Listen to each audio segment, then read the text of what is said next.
everyone. Before we get into our conversation, I want to let you know this podcast is sponsored by BetRivers.com. BetRivers.com, the best place for all your sports gambling needs. Also, don't forget to subscribe to the podcast. You can also watch all of these episodes on the Field of 68 YouTube channel. Now, let's get into our conversation. What's going on, everyone? This is Eric Devendorf, your host of the Scorer's Table podcast. Today, we have a tourney edition podcast episode with another SU legend, my guy, Ryan Blackwell, a.k.a. Oliver Miller, a.k.a.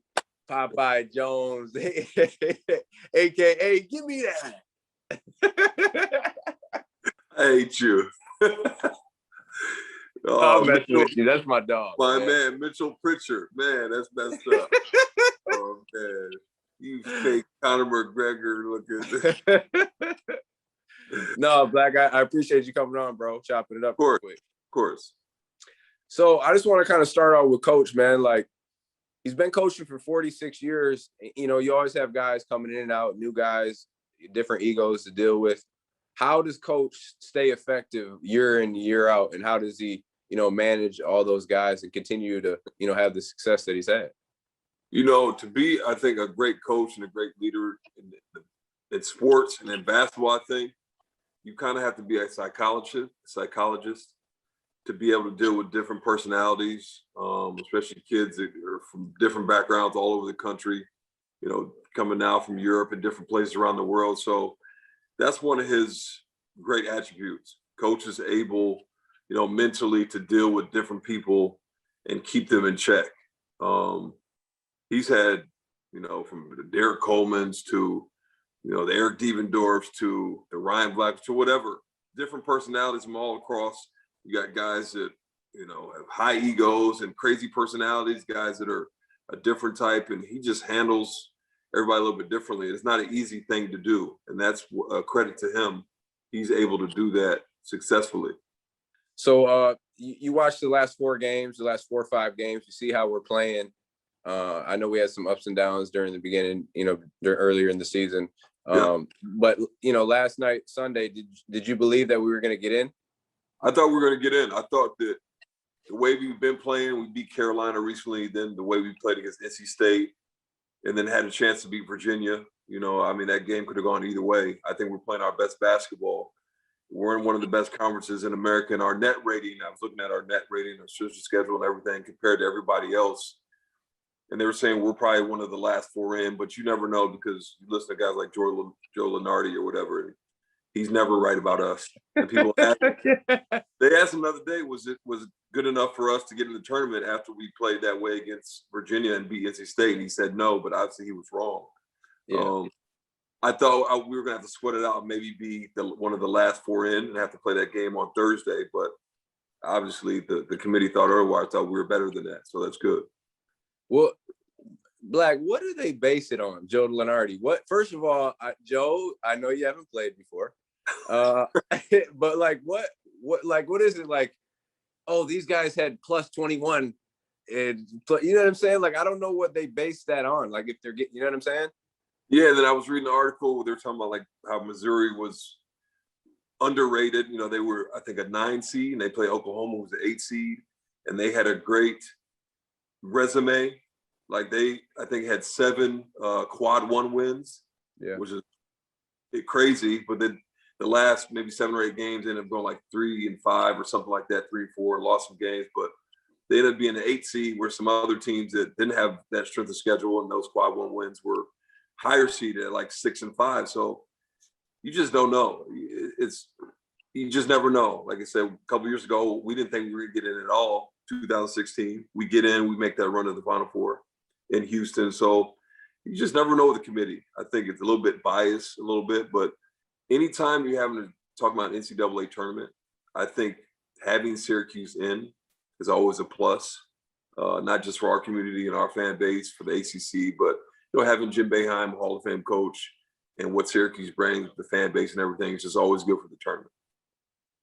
AKA, we bringing money. Hey, we're bringing money, bringing ratings.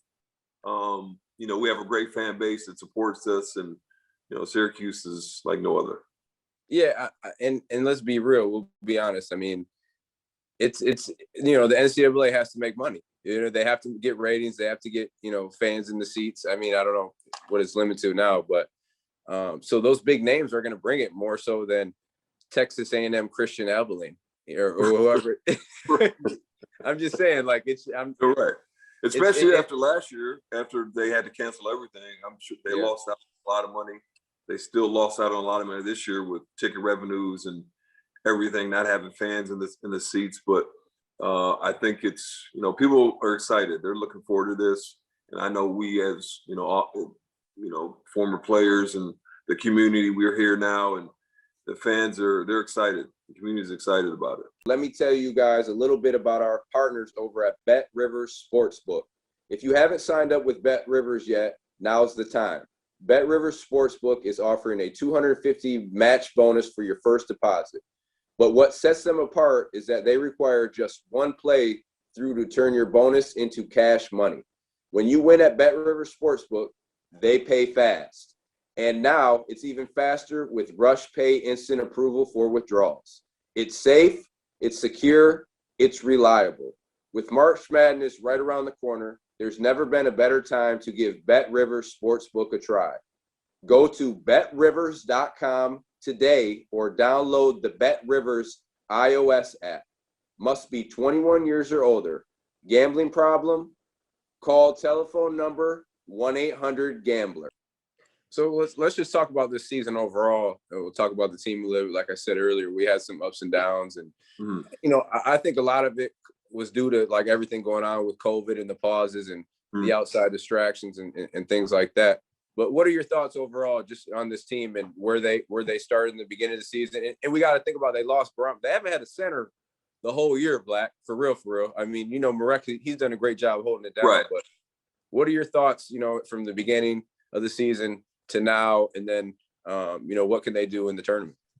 So I think the real testament of a team, and when you're looking at the body of work from start to finish, like you don't want to peak too early, because you have a team that's been great all year and then lose the first round or not be playing well towards the end of the season. I think we've gotten better and better as the season's gone along. And that's a credit to the players. It's a credit to the coaching staff and Coach Boeheim to prepare them. And this is when I think Coach is really good because, when people aren't really talking about Syracuse or they're doubting Syracuse, I think this is when they make a run. So, like you said, they didn't have Barama. They've got a makeshift center in Marek. He's doing a great job, obviously. He's a glue guy. He does a little bit of everything. And guys are starting to step up. Edwards is starting to step up and get better. He's improved and he's getting more time. I think he's, with the Kadari situation with JG3, I think is, worked out and they've both gotten better. I think Kadari especially has gotten better. I think Gerard, he has his moments, but Coach is taking him out and putting Kadari in, and Buddy's playing his best basketball right now. I think if he can continue to do that and they can feed off him and they bring that energy in Quincy and, obviously Alan Griffin, if he's on, I mean, they have enough to make a run. And obviously they hang their head on the 2-3 zone, which if you're not in the ACC, you don't see a 2-3 zone like that because most teams play man. So if those guys can play the way they've been playing the last several games and then hit some teams, with that 2-3 zone that aren't really used to it and slow them down, they can make a run. But San Diego State has won 14 in a row. And if they do win that game, I see them most likely playing West Virginia, who is a tough defensive team, coached by Huggins. These teams are always the same, tough-nosed, gritty. So that's not going to be easy.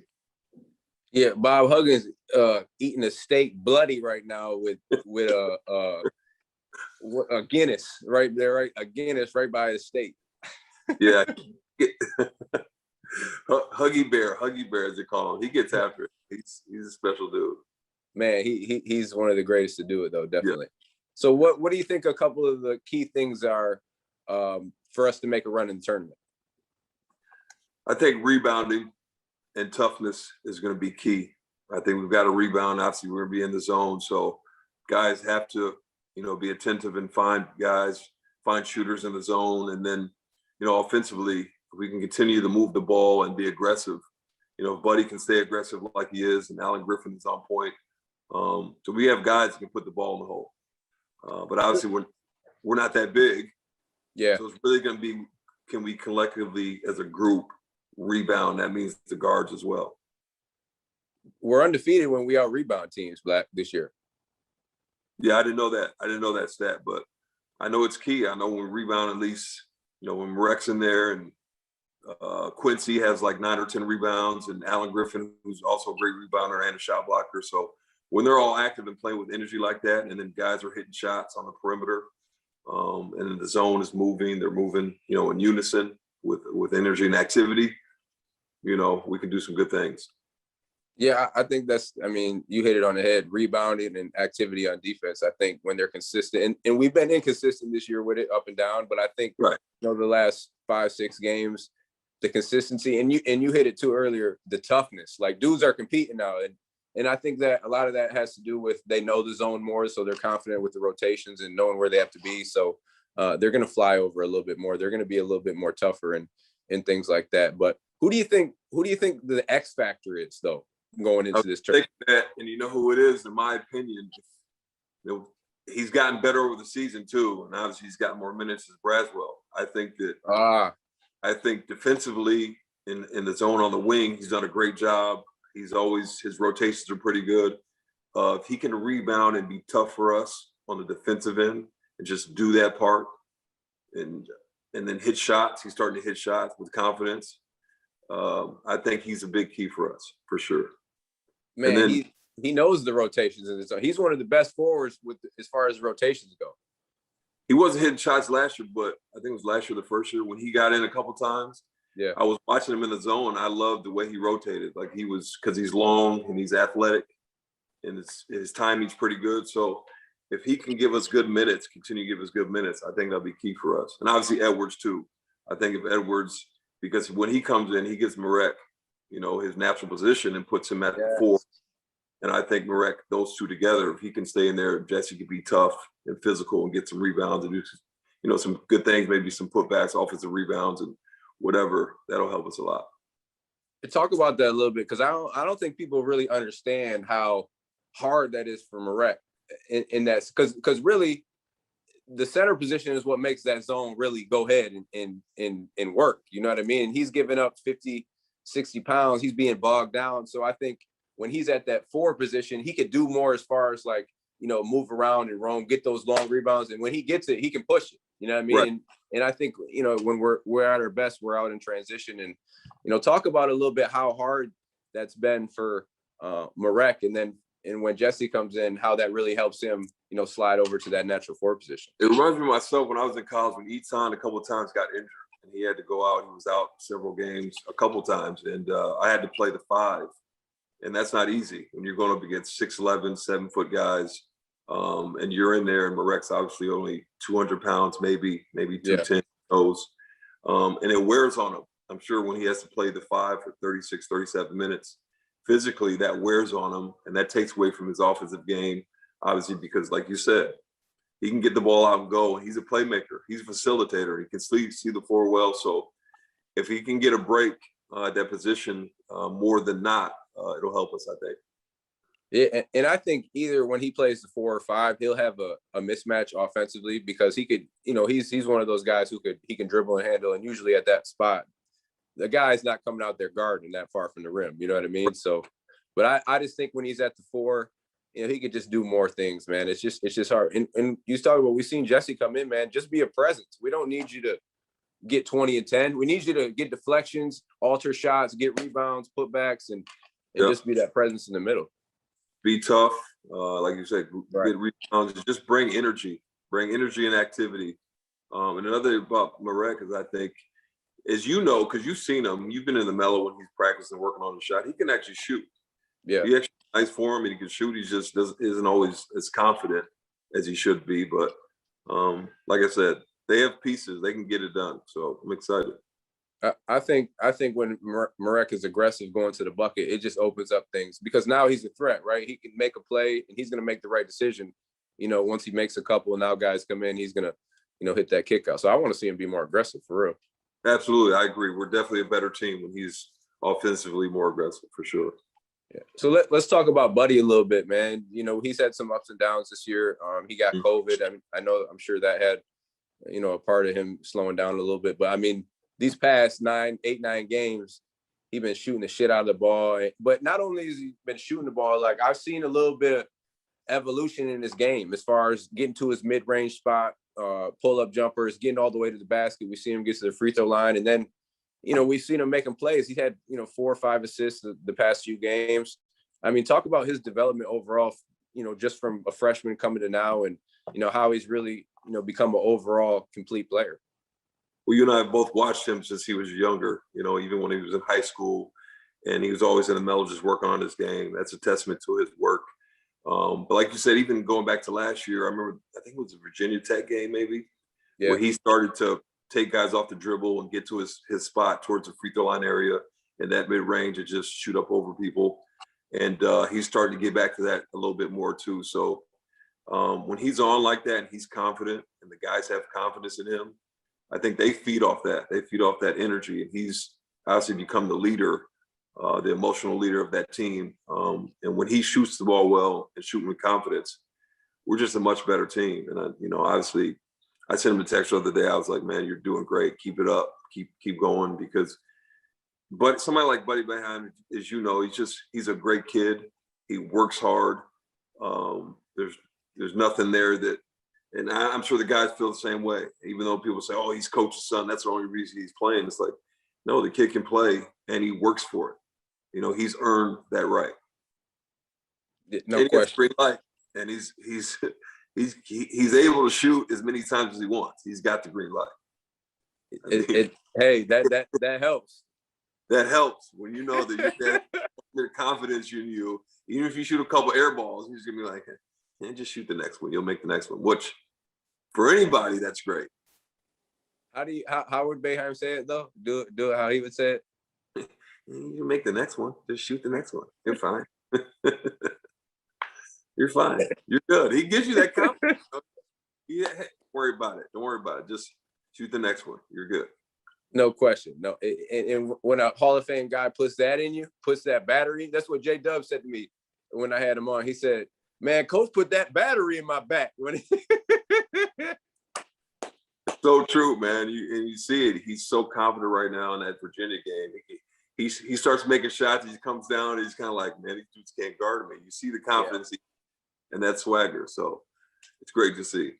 Man, that's the next step for I think for like kids who are really trying to be like take a next level step, like you want to, evolve your overall game. But when you start talking to dudes and like being vocal and like, telling dudes where they need to go, now your confidence is at a whole nother level because you're holding guys accountable. Not everybody comfortable doing that though. You know what I mean? No, everybody's different. Everybody, you have the silent type of guys, kind of like which I kind of was when I was in college. Became more vocal when I got older and played in the pros. But like Tim Duncan, he was obviously a great player, Hall of Famer, but he didn't talk a lot. He just played the game and did what he was supposed to do. And you got some guys like yourself that are more vocal and will get in guys and are energetic, and so everybody leads in their own different way. No question. So we talked about the 2-3 zone. We talked about San Diego State. They haven't played against the 2-3 zone this whole year. And we've seen in past years how effective it could be just because teams aren't used to playing against the 2-3 zone. And it's not your, regular 2-3 zone. We have our own, spin on things in different rotations. How hard is that? And looking from a coach's perspective, going in, trying to, scout that, only having, a couple of days or a week to prepare. How hard is that going into tournament play, having to play against that zone? Yeah, most people don't have zone offenses for the most part because they don't play against it, so they don't plan for it. And when you only have a couple of days to get ready, I mean, that's not easy. I mean, when your offense is predicated on motion or a certain, maybe it's flex offense or something like that, and you got to go against a 2-3 zone that's not even your normal 2-3 zone. As a coach, it's not easy at all. I mean, teams year in and year out. The year we went to 2016 with the Final Four, Virginia, Gonzaga, all those teams ran into the 2-3 zone, and all those teams were used to just playing man offense. And you can tell the difference. Michigan State a couple years ago, was that last year, 2 years ago, whatever. Yeah, in Detroit. 2018, yeah, when they were highly ranked and they ran into our zone and they didn't know what to do. So it's very effective. You know, we hang our hat on that, and you know, we could take that wave and ride it. You know, we've seen it before, so hopefully we can do it again. If you're coaching against Syracuse in a 2-3 zone, what you doing? How you attacking it? It all depends who I have on my team. You know, I like to get a lot of shooters on the perimeter. You know, I run like a 5-out set, or it just depends. Get a shooter at the free throw line area, somebody can make plays, somebody at the low post, and, you know, run guys in and out. Not a lot of movement, a lot of motion, different offenses where guys are popping into the free throw line, getting it. They can make plays. That brings the 5-man to them, and then have somebody short corner and then shooters on the wings and stuff. So kind of like a 1-3-1 set. Yeah. With continuous motion in and out. That's what I like. No question. The weak spots are definitely the high post and the short corner. And if you have shooters, like you said, you can stretch the zone. But I mean, it's different when you're going against it. It's and you got easier said than done. Right. I'm Black. And then you got, you know, I know when we were playing, and when I was playing, it's like we had that back line was like 6'10", 6'11", right. 6'10", and then you got, so it's only one step to get to the ball to take away the shot. Like what really makes that zone so effective and different from, you know, the regular 2-3?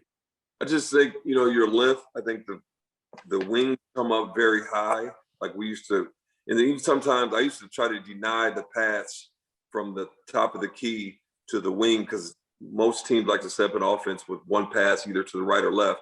I used to just try to deny those passes just to screw up the offense. And then obviously when a guy gets the ball in the middle, who is not a shooter and not a threat, you know, coach, and the same thing, I try to do it too. You don't guard them. And then they figure out when the guy gets, he's like, okay, what am I supposed to do? They're not guarding me and I can't shoot. So, you know, those people off their game. But Marek's not really a shot blocker. So obviously, if you can get a big guy down there who can post on the short corner and have a shooter at the high post where he's got to come up and you can just seal. So the wing has to come down and collapse, and then you obviously go to the corner, which the top guys like Buddy or Joe Girard has to all go to the wing or something like that. So yeah, it depends, you know. And like you said, it's easier said than done, you know. Yeah, no question. I think the biggest thing that it's just, for one, we always have the athletes, and then I think, you know, this year we don't have, I think, as many athletes, I guess I would say, but when you're active and you're just flying around, like even like dudes aren't going to make the right rotations every single time, but when you flying around and just being, you know, energetic and bringing it, you fuck around and make up for that mistake. You know what I mean? Because Buddy's not the quickest, most athletic guy, but when I try to teach my guys, it's position defense, being in the right spot. You don't have to be the quickest, but, you know, anticipating where the pass is going to go and getting in the passing lane, just being active with your hands, because he's tall, he's 6'5", he's kind of long, and Gerard isn't the biggest dude, but if he's active and anticipates and is active with his hands, and obviously Kadari is great at the top of the zone too. So I think that's key. So we'll go back to when you were playing. Do you think, how would it be for you going into Indianapolis, having to quarantine, have to deal with all this stuff, and then, you know, getting ready for an NCAA tournament game? Do you think that has any effect on, you know, these kids now, and would it have an effect on you? Absolutely, because you're not used to that. Obviously, we dealt with that when we did the TBT last summer. That was rare for us. You know, I talked to actually Griff earlier today, and he was like, he had to quarantine in the room for 24 hours like we did. And then I don't know what the situation is. I don't think they can really leave the hotel. But I know when they go on the road to play games, regular season, they would just go and stay in the hotel the whole time. So if they're there, say a week or two, I mean, that's a little bit different. You don't have that social interaction outside. You can't really, you know, go out and go for a walk or go to the mall or anything like that. That's a little different for those guys. It would have been different for us too, especially back then, where no cell phones or anything like that. You know, no need to really call and talk to people, and probably would just had video games and just hanging out with your roommates. So definitely a different scenario. And I think it'll affect some teams, but we'll see. I think, I mean, I guess it depends on how you look at it, but back then it could have had more of an effect. Well, I mean, I don't know, because we didn't, like you said, we didn't have the social media and all that. So maybe if we were just hanging out with our guys and doing all that, it would have took our mind off stuff. But I think now with, you know, with so much things to get into, like into your head before the game, right? And then you're only in the room. You can't get out to you know, get your breath or whatever, you know, get some fresh air. I think it might have more of an effect now than it would have, you know, back then. Maybe there'll be more focus. Maybe, maybe, you know, chemistry wise, it keeps you closer together, and that bonding experience will help, you know, going for that week that they're there preparing for that game on Friday. So you never know. It's definitely a different scenario though, and a different element that it brings to the entire tournament. And it's all in one spot. So they just stay there. If they win, they continue to play and they just stay in Indianapolis, as opposed to coming back home for a week and preparing again, maybe going to class and have to deal with other things. So you're just there and you're focused for the entire time, kind of like we did in the TBT. So I guess it's good and bad. Yeah, no, I mean, you always have your pros and cons. You could always look at it both ways. Right. So San Diego State, I mean, I don't know too much about them. I ain't gonna lie, I don't watch West Coast basketball like that. I'm not staying up, bro. I'm not staying up till 1 o'clock. I'm not gonna watch Stanford versus Oregon State. I'm not gonna do it. I'm just gonna. I'm just saying. But I know. So we played. This is our second time that we played San Diego State. I believe I played them one time in my career in the NIT, and that was when they had Brandon Heath. I don't know if you remember Brandon Heath, but he was yeah, he's from LA. He was one of the better players to come out of California, and we won. We beat them in the NIT, and then obviously the game on the ship, which I have no clue why they did that. Why would you play basketball outside of Division I where that was a strange game to watch. Yeah, it was a little different. I heard real windy too. It's like, come on, man. It was a good atmosphere, like to look at it, look cool, and you look in the background, there's the ocean back there. And come on, man. We can take a picture. Let's take a picture real quick and then go back inside the gym. And that's what we won that game. A close game, right? It was a close game. Yeah, it was a close game, but my shooting percentage went down 10%. But look, quick story. My experience playing outside, bro. I was on a team in Australia, and we went to China for a preseason tournament, and we were playing outside in China, and it's muggy in China in the summer. It's muggy. You know, it's bugs about this big out there in China. I just let y'all know that. So we playing outside, got the lights on it. It's big, man. They smoking cigarettes crazy. It's like a big, bro, I'm talking about we're playing the game. It's bugs this size landing on the floor. Boom. I'm like, shit, this motherfucker guarding me. Like, shit, you double teaming me. I got to deal with my man from China and then this big ass Zuzu bug or whatever the fuck it is. Man. Oh man. But I think probably already had Corona too back then. They probably had the virus. Man, I don't know about all that, but that was my experience playing outside, man. We playing for money, you know, we slipping all over the floor. That's for another story, but whatever. But yeah, so what are your predictions for the San Diego State game? What do you know about San Diego State? What you think's gonna happen? I was trying to read up on them today. The only thing I really know, and I think I saw them at the very beginning of the season. Might have seen them play one time, and I don't really know much about their personnel. I just know they've won 14 in a row.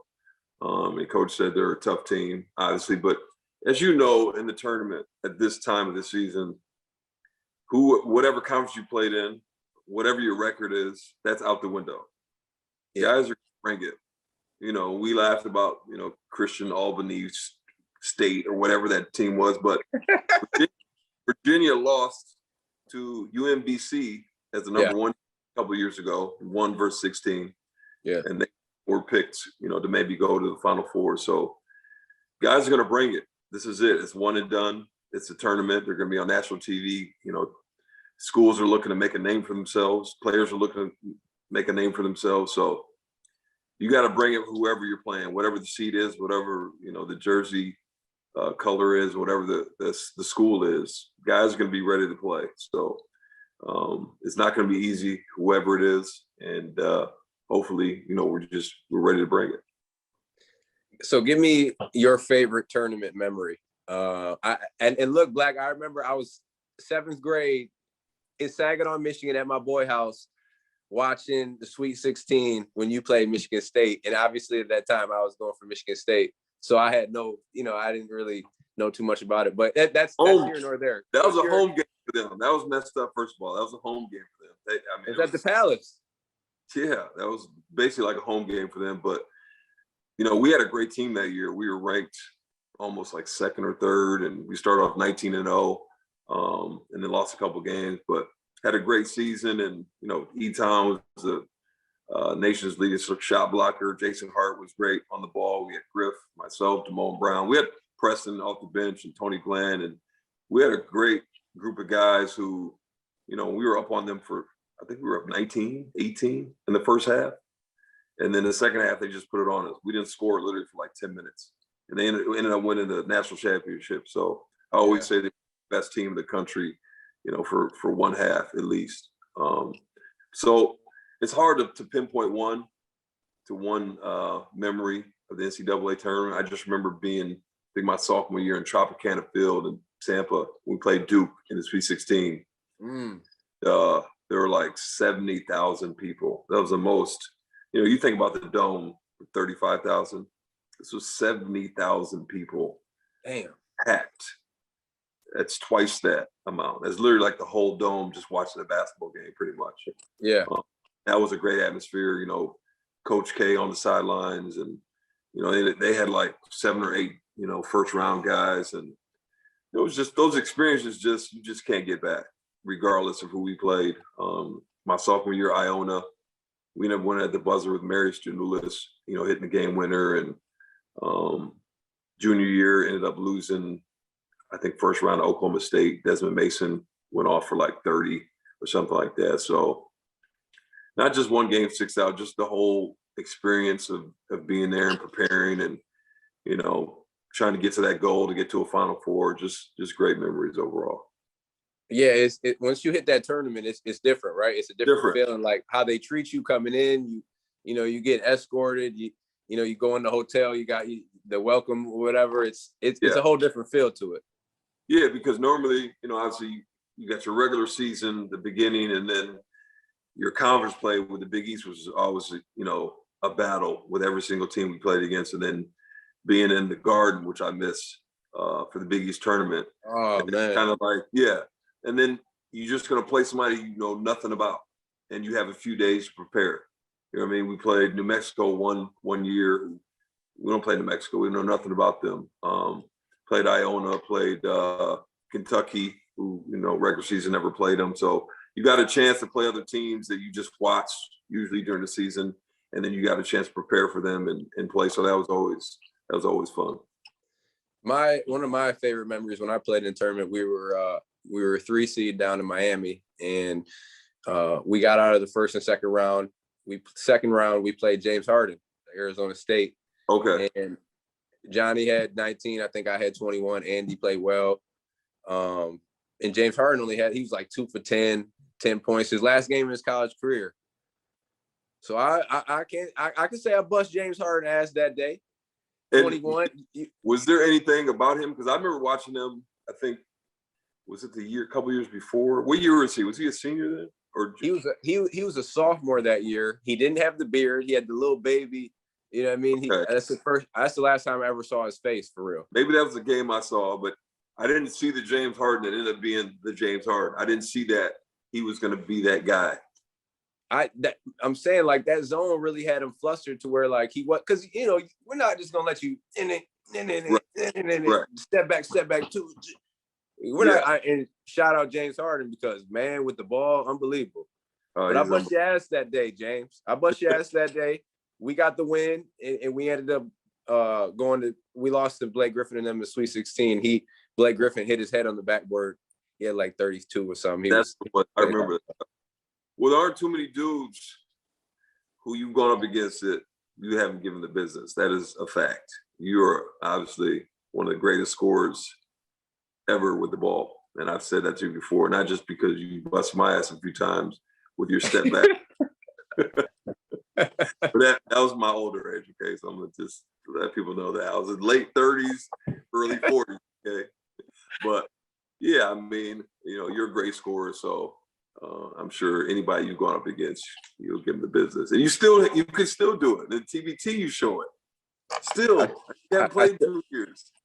Still got some gas left in the tank. James Harden, I'm telling you, if you want to come on and discuss what happened, this podcast is getting out there a little bit. We're starting to get a little bit of a reach, so I'm welcoming you on to discuss that Arizona State Syracuse game in Miami, and it's open to you. So, well, you played against a lot of dudes. Kevin Durant, you played with him in high school. KD was on. So KD was on my team in high school at Oak Hill. Tywan Lawson, Jamont Gordon, who went to Mississippi State, left-handed big guard. Yeah.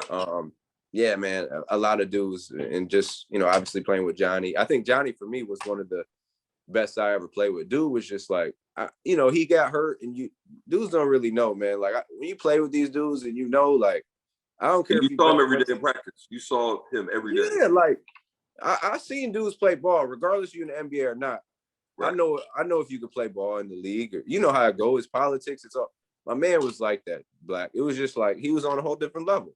Yeah. You know what I mean? Super athletic. I just always think about that dunk against Rutgers, where he dunked on the dude. And there's another one too. I think they played South Florida in South Florida. I actually went to that game, and he did the same. Yes. And when the time expired, yeah. The game was over. But the thing was, he really was like he was a dickhead, right? Like that's what he. Like, right. He was a straight killer out there. Like, he's talking shit to you. He dunking on you, like, making all type of faces. Like, right. That's, I don't know. Like you said, you got your I don't know. I just love that shit. Like, that for me, like, I was like, hell yeah. Like, that shit got my... Get off of that. Oh, man, that shit got my blood going, bro. So I love to play. And GMAC was the same way. I was fortunate to play with two guards who was, like, the same type of DNA as far as that goes. You know what I mean? Man, killer. He was a gamer. That dude he was a gamer. That's what you call it. Hey, look, GMAC will go fish for 4 months, come back and play and have like 40, 41 and shit. Just straight off the lake. Right. Straight off the lake or the golf course. Absolutely. Straight up. Like you said, he's a gamer. Yeah. So what are your predictions for the whole tournament? Give me your final four. First, give me your score for the game Friday, Syracuse and San Diego State, and then yeah, give me your final four and then your eventual national champion. I'm gonna go Syracuse 71, San Diego State 63 for the game. Okay. Right. 71-63. I think the zone will slow them down a little bit. And I think, Buddy and those guys will keep it going with their way they're shooting and being aggressive. So 71-63. So my final four, I've loved all season, but they have somebody that's injured is Michigan. I've been following them and watching them, and I love the way, what Juwan Howard's done with them. But they have, I think one of their starters is injured, so I'm not really sure how that's going to affect them going forward. Illinois, I've been paying attention to as well, and they have really good, and they have a big dude that, he's mobile. He averages 17. Coburn. Coburn. Yeah, Cocky Coburn. Kofi Coburn. Kofi Coburn, yeah. Yeah. So he's averaging 17-9. He shoots 65% from the field, and he's very mobile. So they have really good pieces. Their guards are playing better and better every game. So I love them. I love Michigan. And then my third team, Gonzaga. How can I forget about Gonzaga? I gotta go with Gonzaga. This could be the year, man. I don't know if they can go undefeated, but if they do, obviously that'll be history. That Indiana, I think, is the last team to do that, maybe. Yeah. But they have great pieces. I've seen them several times, but I just love their team overall. And I gotta have a sleeper. I'm gonna go with let me see, out of the ACC, I'm gonna go Florida State. Florida State. Just because I love what Leonard Hamilton has done. They're tough. They're and not many people are really talking about them, but I love every year his teams are very tough mentally and physically. So I'm just going to have them as my sleeper coming out of the ACC. Yeah, Leonard Hamilton doesn't get talked about enough, man. Like, just super consistent. And then he always has those big athletic dudes. They always got a shooter or a guy who can slash to the bucket, Terrence Mann, and he does a great job, man. He does a great job. So I think you're not being biased then. No bias towards the Cuse this year, huh? No bias. I mean, no. I want us to get to the Final Four. I think we could do it, but you asked me about other teams, so I'm just giving you my prediction for. Understood. Yeah. Understood. Who you putting your money on then for the champion? Who you putting your money on? If I really had to bet, right, this year, I'm going Gonzaga. Okay. Damn, that's gonna be tough, man. Like, Black. My only thing with them is I'm not taking that conference. I was gonna say that they haven't played anybody, and it shows, But they have though, Black. They have in the beginning of the year. They beat a few teams, but that's the beginning of the year. And we all know how it was at the beginning of the year. Shit was shaky. I just think that shit tough, man. Like, you get in the tournament, man, people, they get like this sometimes. You know what I'm saying? Yeah. So, like, I don't know. Well, here's the thing. Are fans allowed to go? I think some fans, right?